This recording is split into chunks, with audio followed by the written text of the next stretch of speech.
마태복음 14장 1절 이하에서 헤로드 왕은 자신의 아내인 헤로디아의 딸에게 무엇이든 달라는 대로 주겠다고 맹세했습니다. 자신의 생일 잔치에서 헤로디아의 딸이 춤을 추자 너무 기뻐한 나머지 무엇든 주겠다는 약속을 했던 것이죠.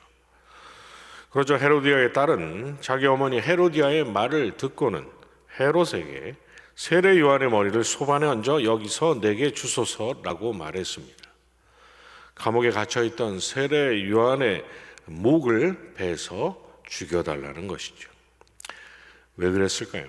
세례 요한은 헤롯이 그 동생 빌립의 아내 헤로디아를 자신의 아내로 삼자 헤롯에게 가서 당신이 그 여자를 차지한 것이 옳지 않다라고 말했던 사람이었기 때문입니다.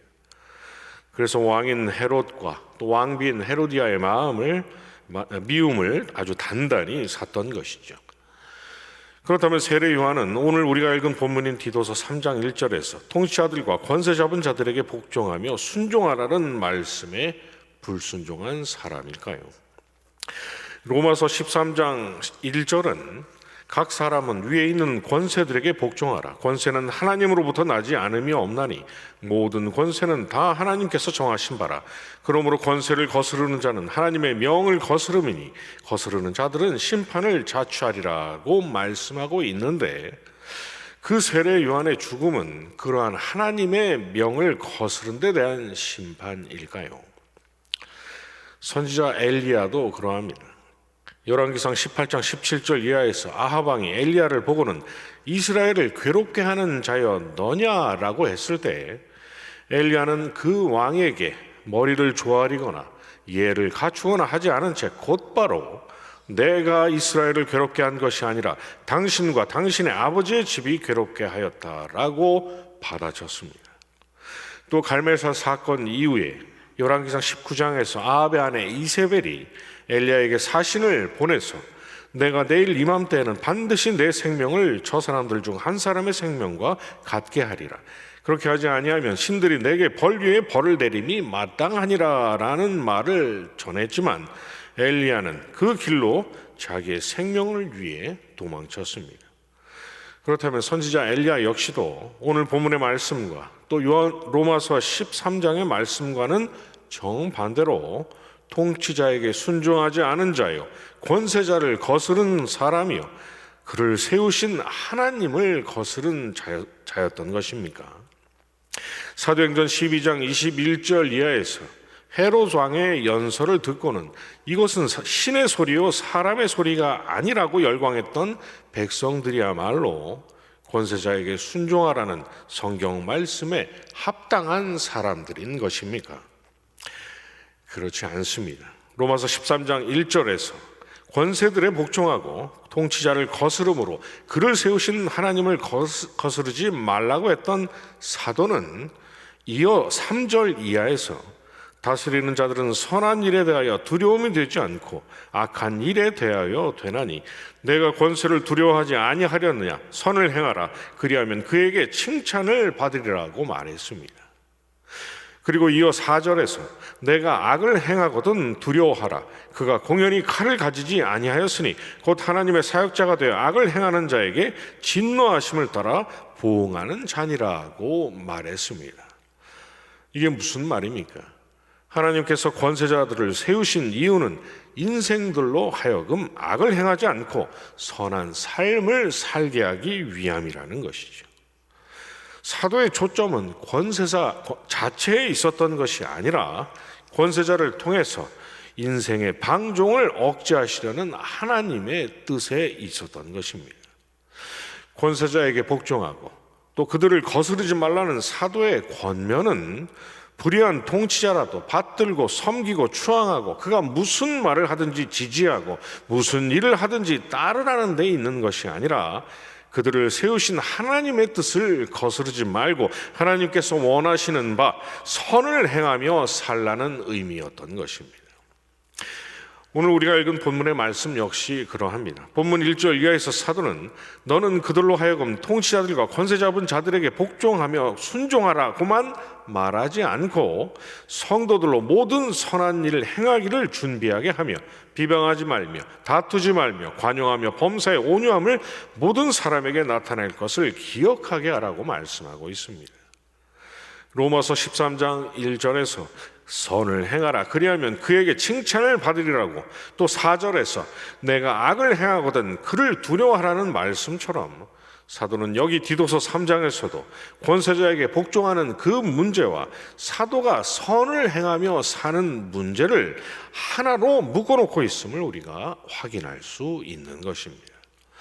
결국 오늘 본문 1절 말씀 역시도 통치자들과 또 권세 잡은 자들에 대한 무조건적인 복종에 대한 권면이 아니라 그들을 통해서 성도들로 하여금 선한 일을 도모하시게 하려는 하나님의 뜻을 거스르지 말라는 데 그 초점이 있는 것이죠.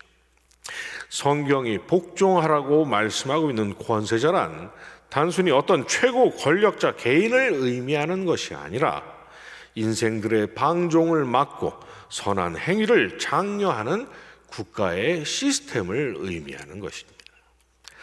따라서 세례 요한과 엘리야 선지자는 통치자에게 복종하라는 성경의 말씀에 불순종한 사람들이 아니고 권세자를 세우신 하나님의 뜻을 거스른 사람들도 아니었습니다.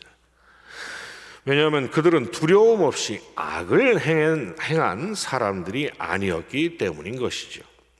오히려 하나님을 거스른 자들은 통치자로서 백성들을 온갖 우상 숭배와 악으로 이끌었던, 그래서 백성들로 하여금 선을 행하게 하려는 하나님의 뜻을 철저하게 거슬렀던 바로 그 아합과 이세벨 그리고 헤롯과 헤로디아였던 것입니다.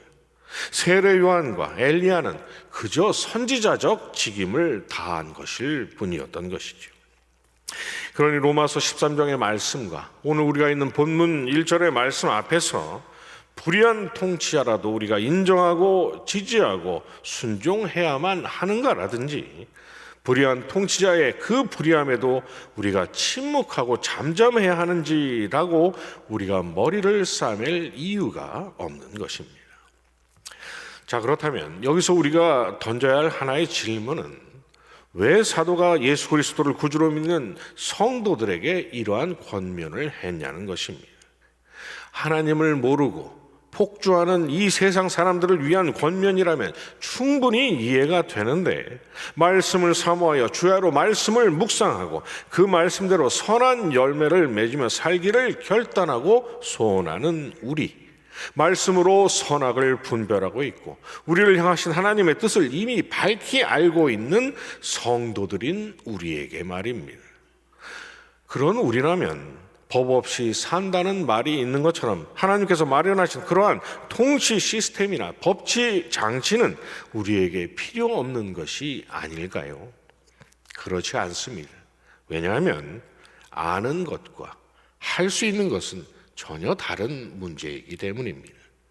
결단이란 그저 마음의 소원일 뿐, 그러한 소원 자체가 성도인 우리가 이 땅의 삶을 살면서 거둬야 할 선한 열매는 아니기 때문인 것이죠.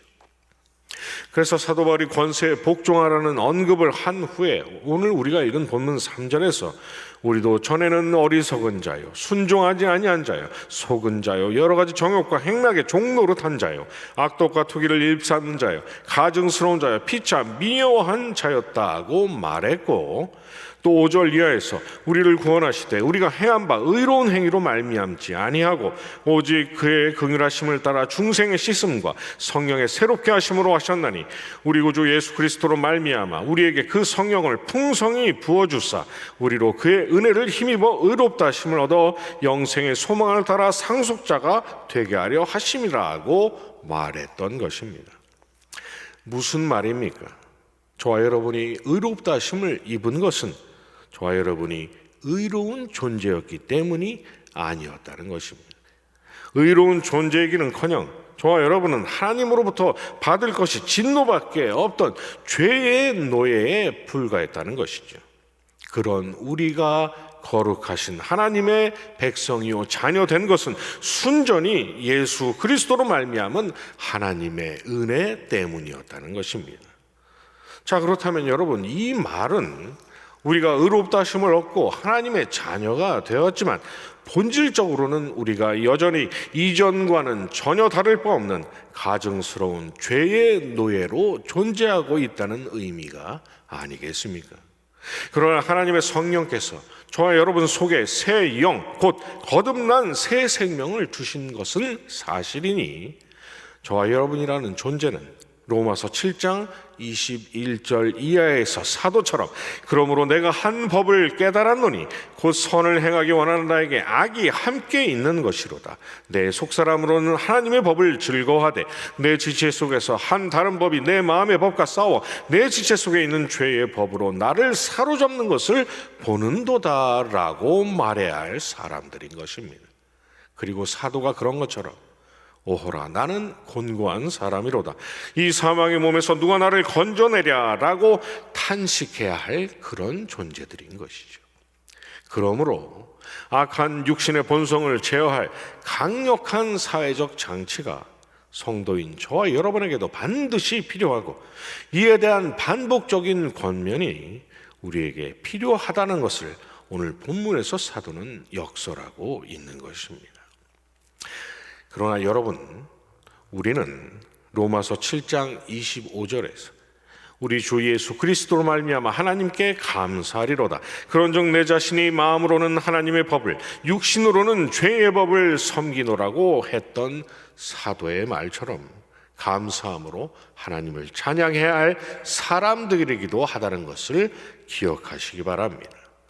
왜냐하면 하나님으로부터 의롭다 하심을 얻지 못한 세상 사람들에게 삶 속에는 그러한 영적인 갈등 자체가 일어나지 않기 때문입니다.